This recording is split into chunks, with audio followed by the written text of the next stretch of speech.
Well, so our audience is primarily filmmakers, and I always like to ask, what's some advice you could give them? Maybe something you learned on this film that you're going to take to the next one, either something to do or not to do in the filmmaking world, writing and acting and directing or whatever it is.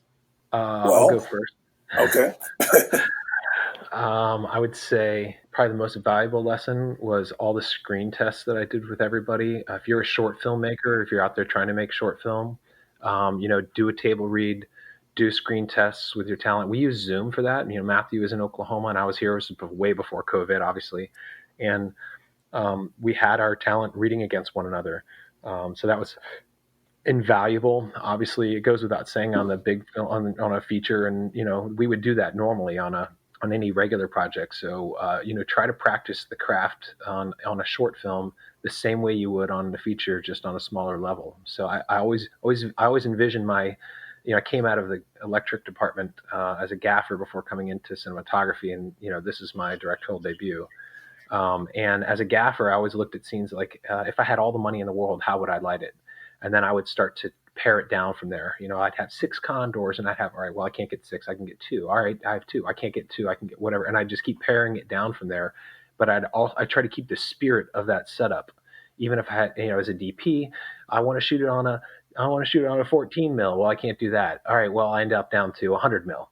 But the spirit of what I'm trying to capture, I'm trying to keep it into the film. And, I think in the same way working with the actors, like what is my pipe dream? If I could have anybody, okay, I can't necessarily have them, but who can I have? Who can I have that, and trying to just work through that process, and that's my take is practice thinking big and then paring down from there until you can get it in. And that's what we did with Ryan. Encouraged that. Our line producer, Ryan Dennett-Smith, encouraged that through his process and helping me through it. And the editors, Walker Whited, Sean McCain in post, same thing. We dream big for at post and for sound design and stuff like that. And I actually got my number one pick, Jay Dash. He's a friend from Jacksonville, that artist that sang the WAP. He was the guy who did the score for this, and I reached out to him, and he was my first choice, and he took it right out the box. It was like that's amazing. So dream big. Don't be afraid to ask. Don't be afraid to ask anybody for anything. That's the other thing. Don't be if the story's good enough, if the script is good enough, the story's good enough, then people will gravitate to it. People will read that script, and if it's good, they're going to say, "Oh my God, I have to do this," and so yeah. My response would just be to, it's one thing to have a job and to work visually with, just want to come to work and you have to go home. Right. But if you have believe in the people, they believe in you, and have some commonality. If you are, if you don't look at each other differently outside of the positions that they hold, then you will develop a team like the team we had for the short film days. If you were to walk out to our set, would think that there was a full feature film being shot. To the degree I joked a lot and called it feature short, because our crew was ridiculous, and our talent was ridiculous, and our scenes, locations, and all these other kinds of things. Eatonton opening their doors to us was ridiculous, but it wasn't just because we had talent and talented crew. It was because we all believe in each other enough to be willing to take a chance. So if I have to leave anything outside of making sure you capture the vision of not just the writer but also the director, but come visionaries yourselves in your individual roles in this industry.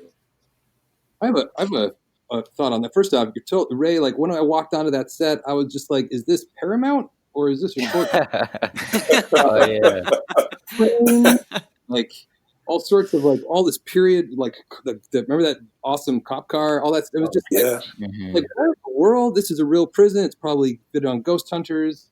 Can't wait this was wild. Like you guys really went all the way with it, and that left an impression on us as performers. I'm sure you played Dijon. Like You can't shoot in that prison without feel the history of that prison. It's not possible. Exactly.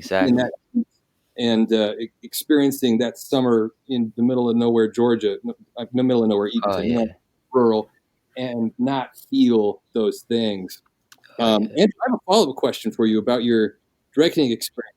I found as a performer, a lot of directors come from different sides of the camera, right? Like you came up through electrical, through the technical side initially, as a DP and those types of things. And some people like are screenwriters first and then they swap over. So I'm curious, how did you switch over to working with actors? I thought you were great at it. I have some thoughts about it. I'm curious, you're doing things visually. I want it to look like this. You talk about the lens and all these things, versus how did you flip your switch from I'm a technical guy to I need to talk emotions and tone and script and stuff?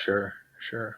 Well, I think first it was probably supply and demand. Like I couldn't afford a director, so I was like, well, I think I can direct this, and then I would say, how did I make that transition? Well, I worked under a gentleman named Richard Lopez.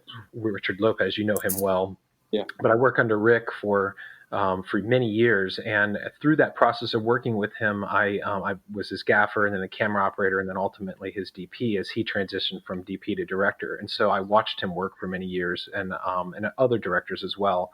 And so, enough time at the monitor, listening to directors do their work, and watching what works and what doesn't. And then you have to at some point take the chance, take a risk. And this film was very much about risk. It's the biggest risk I've ever taken in my life financially, my wife and I, in terms of investing in the project, and biggest risk I've ever taken, directorially. Like it was terrifying to have you and David Keith and Brett Rice, Steve Riddington, all in the same room together, there was five actors in the same room together or whatever. It was scary, it was intimidating. But I after that, I was like the biggest rush ever. When I would watch the dailies, I was like, oh my God, I think this is working. Like this is believable, But you guys made it so easy because you just do your job so well. You came so well prepared, even when I made a note that maybe didn't really resonate, I could tell you guys would take it in and process it, and that deputy firing scene, like it was going up and up and up, and we pulled it back and shifted it a little bit, and that thing came out so amazing. It was just amazing to watch. To collaborate like that, and so I don't know if that answers your question, but watching and emulating other directors, and then saying, look, I need to take a chance, I need to step out, and going for it. To your credit, you gave notes that you wouldn't necessarily hear like a former camera operator or electrical guy. That's so good. Again, but this time turn your head to the left a little bit and lean on your left. I've gotten before, like, can you move 2 inches? Let's do it again. Because it's all about the shot, and sometimes the story gets a little lost. But you were really good at that. My favorite thing that you did is you would always take the time to make sure that happened, that you talked to us instead of, you had a lot on your plate, but you would always find the time in between moving the crane around and the lens to be like, here's some thoughts. And I also always had like a mood song for each. Oh, yeah. That was the most hilarious thing. Be like, here's the mood for this scene. We listened to the song, whatever it was, and it worked so well because you're just like, I can see the vision and feel, the rhythm and the music of the scene in the way that Andrew's seeing it, which is so informative. You're like, oh, okay, that helps. Yeah. I literally have a track for every scene for each character, and I have them. I still have them memorized. Like when I watch the scene, sometimes I hear the song that I picked for you guys for that scene. I don't even hear the. It's crazy. That's actually I got that from Rick and Rick Lopez again. That was one of the. Even when we shot design together, we would shot design as a DP. I would shot design playing that track, and so I think it's important that directorially the director and the DP are on the same page together about the spirit of the scene and the pace of the scene, and a soundtrack can help that pacing. And so music is a big part of directing for me, and connecting with the mood of a scene and making sure that the characters that I'm working with understand what what the pacing and what the mood of that scene feels like, and music is a unique way to transition that process. So. That's actually amazing, because anytime I write, this is the first time I ever heard any of this from you. Really? Anytime I write anything, I'm very crazy, and I have a system, and my system is I can't write until I have faces of actors that I think I want to write for, and then I will take a week to 2 weeks to put together a soundtrack, and I'll put together that soundtrack, and I'll write to that soundtrack. So I thought I was the only crazy guy that did.